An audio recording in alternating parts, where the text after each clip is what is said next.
जय श्री राधे कृष्णा। आप सभी का दिन शुभ और मंगलमय हो और भगवान श्री सूर्य नारायण की कृपा आप पर सदा बनी रहे। आज सुनिए ज्येष्ठ मास महात्म्य का अध्याय 12।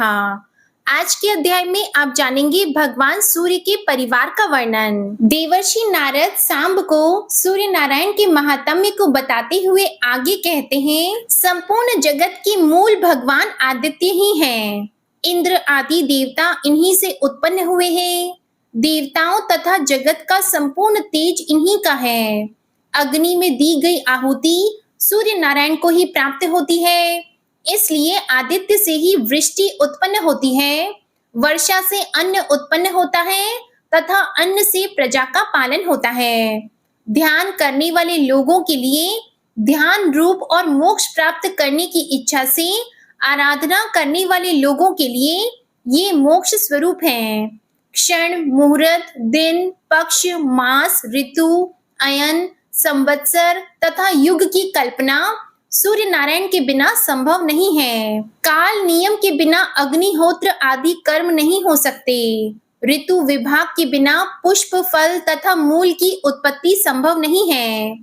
उनके न रहने से तो जगत के संपूर्ण व्यवहार ही नष्ट हो जाते हैं। सूर्य नारायण के सामान्य 12 नाम इस प्रकार हैं: आदित्य, सविता, सूर्य, मिहिर, अर्क, प्रतापन, मार्तंड, भास्कर, भानु, चित्रभानु, दिवाकर और रवि। विष्णु, धाता, भग, पूषा, मित्र, इंद्र, वरुण, अर्यमा, विवस्वान, अंशुमान, त्वष्टा तथा पर्जन्य, ये 12 आदित्य हैं। चैत्र आदि 12 महीनों में ये 12 आदित्य उदित रहते हैं। चैत्र में विष्णु, वैशाख में अर्यमा, ज्येष्ठ में विवस्वान, आषाढ़ में अंशुमान, श्रावण में पर्जन्य, भाद्रपद में वरुण, आश्विन में इंद्र, कार्तिक में धाता, मार्गशीर्ष में मित्र, पौष में पूषा, माघ में भग और फाल्गुन में त्वष्टा नाम के आदित्य तपते हैं। उत्तरायण में सूर्य किरणें वृद्धि को प्राप्त करती हैं और दक्षिणायन में वह किरण वृद्धि घटने लगती है।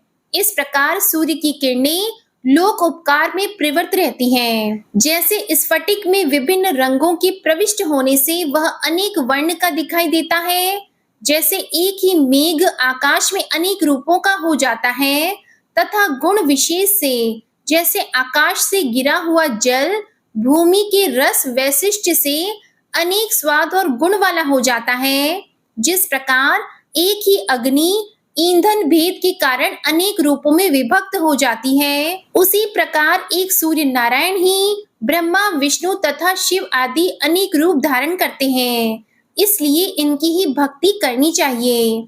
इस प्रकार जो सूर्य नारायण को जानता है वह रोग तथा पापों से शीघ्र ही मुक्त हो जाता है।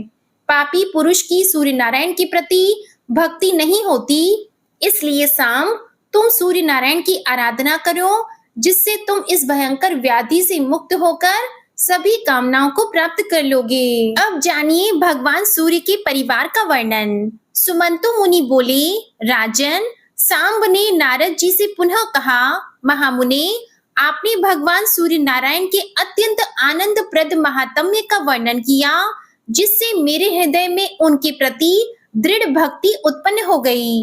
अब आप भगवान सूर्य नारायण की पत्नी महाभागा, रागी तथा निक्षुभा तथा डिंडी और पिंगल आदि के विषय में बताएं। तब नारद जी ने कहा, सांब, भगवान सूर्य नारायण की रागी और निक्षुभा नाम की 2 पत्नियां हैं। इनमें से रागी को द्यौ अर्थात स्वर्ग और निक्षुभा को पृथ्वी भी कहा जाता है। पौष शुक्ल सप्तमी तिथि को द्यौ के साथ और माघ कृष्ण पक्ष की सप्तमी तिथि को निक्षुभा अर्थात पृथ्वी के साथ सूर्य नारायण का संयोग होता है, जिससे रागी द्यौ से जल और निक्षुभा पृथ्वी से तीनों लोकों के कल्याण के लिए अनेक प्रकार की सस्य संपत्तियां उत्पन्न होती हैं। सस्य अर्थात अन्न को देखकर अत्यंत प्रसन्नता से ब्राह्मण हवन करते हैं। स्वाहाकार तथा स्वधाकार से देवताओं और पितरों की तृप्ति होती है। जिस प्रकार रागी अपने 2 रूपों में हुई और ये जिनकी पुत्री हैं तथा इनकी जो संतानें हुई उनका हम वर्णन करते हैं, इसे अब आप सुने। सांब ब्रह्मा के पुत्र मरीचि, मरीचि के कश्यप, कश्यप से हिरण्यकशिपु, हिरण्यकशिपु से प्रहलाद, प्रहलाद से विरोचन नाम का पुत्र हुआ। विरोचन की बहन का विवाह विश्वकर्मा के साथ हुआ, जिससे संज्ञा नाम की एक कन्या उत्पन्न हुई।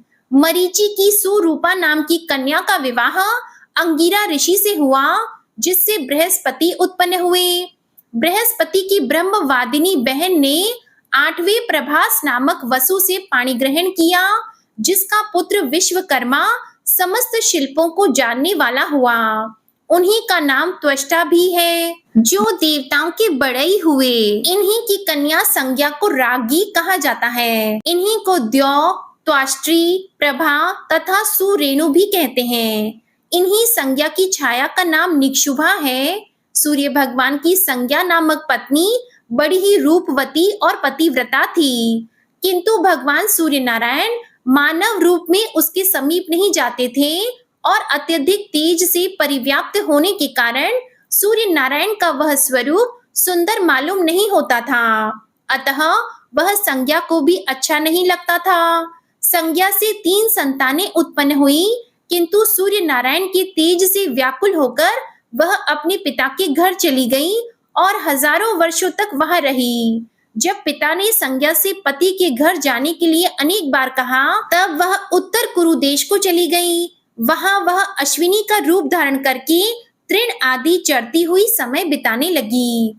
सूर्य भगवान के पास संज्ञा के रूप में उसकी छाया निवास करती थी। सूर्य उसे संज्ञा ही समझते थे।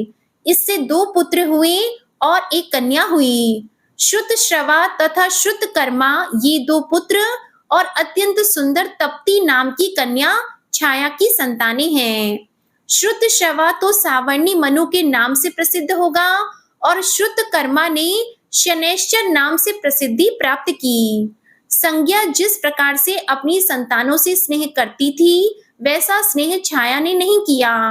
इस अपमान को संज्ञा के ज्येष्ठ पुत्र सावर्णी मनु ने तो सहन कर लिया, किंतु उनके छोटे पुत्र यम अर्थात धर्मराज जी सहन नहीं कर सके।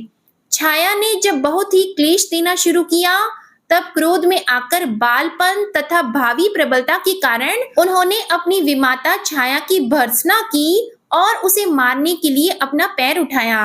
यह देखकर क्रोधित विमाता छाया ने उन्हें कठोर शाप दे दिया कि दुष्ट, तुम अपनी माँ को पैर से मारने के लिए तत्पर हो रही हो, इसलिए तुम्हारा यह पैर टूटकर गिर जाए। छाया के शाप से विह्वल होकर यम अपने पिता के पास गए और उन्हें सारा वृतांत कह सुनाया। पुत्र की बातें सुनकर सूर्य नारायण ने कहा, पुत्र, इसमें कुछ विशेष कारण होगा, क्योंकि अत्यंत धर्मात्मा तुझ जैसे पुत्र के ऊपर माता को क्रोध आया है। सभी पापों का तो निदान है, किंतु माता का शाप कभी अन्यथा नहीं हो सकता।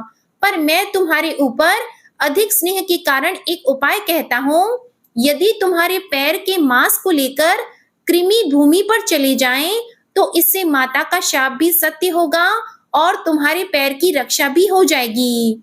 सुमंतु मुनि ने कहा, राजन, इस प्रकार पुत्र को आश्वासन देकर सूर्य नारायण छाया के पास जाकर बोले, छाये, तुम इनसे स्नेह क्यों नहीं करती हो? माता के लिए तो सभी संतानें समान ही होनी चाहिए। यह सुनकर छाया ने कोई उत्तर नहीं दिया, जिससे सूर्य नारायण को क्रोध आ गया और वे शाप देने के लिए तत्पर हो गए। छाया भगवान सूर्य को क्रोधित देखकर डर गई और उसने अपना संपूर्ण वृतांत बता दिया। तब सूर्य अपने ससुर विश्वकर्मा के पास गए। अपने जमाता सूर्य को क्रोधित देखकर विश्वकर्मा ने उनका पूजन किया तथा मधुर वचनों से शांत किया और कहा, देव, मेरी पुत्री संज्ञा आपके अत्यंत तेज को सहन न कर सकने के कारण वन को चली गई है और वह आपके उत्तम रूप के लिए वहां पर महान तपस्या कर रही है। ब्रह्मा जी ने मुझे आज्ञा दी है कि यदि उनकी अभिरुचि हो तो तुम संसार के कल्याण के लिए सूर्य को तराश कर उत्तम रूप बनाओ। विश्वकर्मा का यह वचन सूर्य नारायण ने स्वीकार कर लिया और तब विश्वकर्मा ने शाक द्वीप में सूर्य नारायण को ब्रह्मी अर्थात खराद पर चढ़ाकर उनके प्रचंड तेज को खराद डाला, जिससे उनका रूप बहुत सौम्य बन गया। सूर्य नारायण ने भी अपने योग बल से इस बात की जानकारी की कि संपूर्ण प्राणियों से अदृश्य हमारी पत्नी संज्ञा अश्विनी के रूप को धारण करके उत्तर कुरु में निवास कर रही है। अतः सूर्य भी स्वयं अश्व का रूप धारण करके उसके पास आकर मिले। फलस्वरूप कालांतर में अश्विनी से देवताओं के वैद्य जुड़वा अश्विनी कुमारों का जन्म हुआ। उनके नाम है नासत्य तथा दस्त्र। इसके बाद सूर्य नारायण ने अपना वास्तविक रूप धारण किया। उस रूप को देखकर संज्ञा अत्यंत प्रीति से प्रसन्न हुई और वह उनके समीप गई। इसके बाद संज्ञा से रेवंत नाम का पुत्र उत्पन्न हुआ, जो भगवान सूर्य नारायण के समान ही सौंदर्य संपन्न था। इस प्रकार सावर्णी मनु, यम, यमुना, शनि, तप्ती, 2 अश्विनी कुमार, वैवस्वत मनु और रेवंत, ये सब सूर्य नारायण की संतानें हुई। यम की भगिनी यमी यमुना नदी बनकर प्रवाहित हुई। सावर्णी 8वें मनु होंगे। सावर्णी मनु मेरु पर्वत के पृष्ठ प्रदेश पर तपस्या कर रहे हैं। सावर्णी के भाई शनि एक ग्रह बन गए और उनकी भगिनी तप्ती नदी बन गई, जो विंध्यागिरी से निकलकर पश्चिम समुद्र में जाकर मिलती है। इस नदी में स्नान करने से बहुत ही पुण्य प्राप्त होता है। सौम्य नदी से तप्ती का संगम और गंगा नदी से वैवस्वती यमुना का संगम होता है। दोनों अश्विनी कुमार देवताओं के वैद्य हैं, जिनकी विद्या से ही वैद्य गण भूमि पर अपना जीवन निर्वाह करते हैं। सूर्य नारायण ने अपने समान रूप वाले रेवंत नामक पुत्र को अश्वों का स्वामी बनाया। जो मानव अपने गंतव्य मार्ग के लिए रेवंत की पूजा करके प्रस्थान करता है, उसे मार्ग में क्लेश नहीं होता। विश्वकर्मा के द्वारा सूर्य नारायण को खराद पर चढ़ाकर जो तेज ग्रहण किया गया, उससे उन्होंने भगवान सूर्य की पूजा करने के लिए भोजकों को उत्पन्न किया। जो अमित तेजस्वी सूर्य नारायण की संतान उत्पत्ति की इस कथा को सुनता अथवा पढ़ता है, वह सभी पापों से मुक्त होकर अंत में सूर्य लोक को प्राप्त करता है। जय श्री कृष्णा। आज का अध्याय यहीं समाप्त हुआ। इसके आगे के वृतांत को जानने के लिए आप अगले अध्याय को सुनिएगा। अब आप सुनिए विष्णु चालीसा का पाठ। विष्णु सुनिए विनय सेवक की चित लाए, कीरत कुछ वर्णन करो दीजिए ज्ञान बताए। नमो विष्णु भगवान खरारी, कष्ट नशावन अखिल बिहारी। प्रबल जगत में शक्ति तुम्हारी, त्रिभुवन फैल रही उजियारी। सुंदर रूप मनोहर सूरत, सरल स्वभाव मोहनी मूरत। तन पर पीतांबर अति सोहत, बैजंती माला मन मोहत। शंख चक्र कर गदा विराजे, देखत दैत्य असुर दल भाजे। सत्य धर्म मद लोभन गाजे, काम क्रोध मद लोभन छाजे। संत भक्त सज्जन मन रंजन, दनुज असुर दुष्टन दल गंजन। सुख उपजाए कष्ट सब भंजन, दोष मिटाय करत जन सज्जन। पाप काट भव सिंधु उतारण, कष्ट नाश कर भक्त उबारण। करत अनेक रूप प्रभु धारण, केवल आप भक्ति के कारण। धरणी धेनु बन तुम ही पुकारा, तब तुम रूप राम का धारा। भार उतार असुर दल मारा, रावण आदिक को संहारा। आप वराह रूप बनाया, हिरण्याक्ष को मार गिराया। धर्मस्य तन सिंधु बनाया, 14 रत्नन को निकलाया। अमिलख असुरन द्वंद मचाया, रूप मोहिनी आप दिखाया। देवों को अमृत पान कराया, असुरन को छवि से बहलाया। कूर्म रूप धर सिंधु मझाया, मंदराचल गिरि तुरत उठाया, शंकर का तुम फंद छुड़ाया, भस्मासुर को रूप दिखाया, वेदन को जब असुर डुबाया, कर प्रबंध उन्हें ढूंढवाया, मोहित बन कर खल ही नचाया, उस ही कर से भस्म कराया, असुर जलंधर अति बलदाई, शंकर से उनकी न लड़ाई, हार पार शिव सकल बनाई, कीन सती से छल खल जाई, सुमिरन कीन तुम्हें शिव रानी, बतलाई सब विपत कहानी, तब तुम बने मुनीश्वर ज्ञानी, वृंदा की सब सुरति भुलानी, देख तीन धनुज शैतानी, वृंदा आए तुम्हें लपटानी, हो स्पर्श धर्म क्षति मानी, हना असुर उर शिव शैतानी, तुमने ध्रुव प्रहलाद उबारे, हिरणाकुश आदिक खल मारे, गणिका और अजामिल तारे, बहुत भक्त भव सिंधु उतारे, हरहु सकल संताप हमारे, कृपा करहु हरि सिरजनहारे, देखहु मैं निज दर्श तुम्हारे, दीप बंधु भक्तन हितकारे, चाहता आपका सेवक दर्शन, करहु दया अपनी मधुसूदन, जानो नहीं योग्य जब पूजन,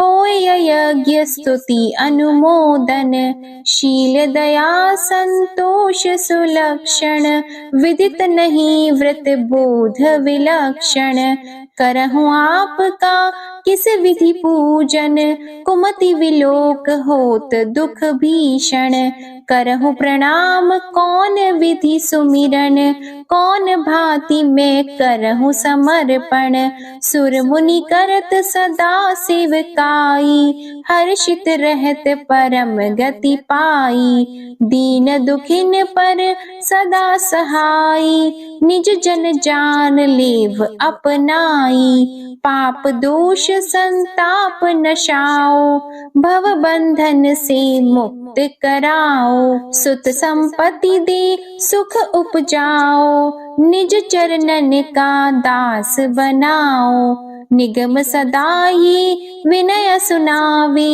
पढ़े सुने सो जन सुख पावे। श्री विष्णु चालीसा समाप्त होती है। प्रेम से बोलिए भगवान विष्णु और माता लक्ष्मी की जय। आपको ये कथा पसंद आए तो वीडियो को लाइक कीजिएगा, शेयर कीजिएगा, कमेंट में भगवान श्री सूर्य नारायण जी की जय लिखिएगा और चैनल को भी सब्सक्राइब कीजिएगा। इसी के साथ आज आप हमारे चैनल पर मंगल प्रदोष व्रत की कथा भी जरूर सुनिएगा। प्रेम से बोलिए श्री हरि विष्णु जी की जय।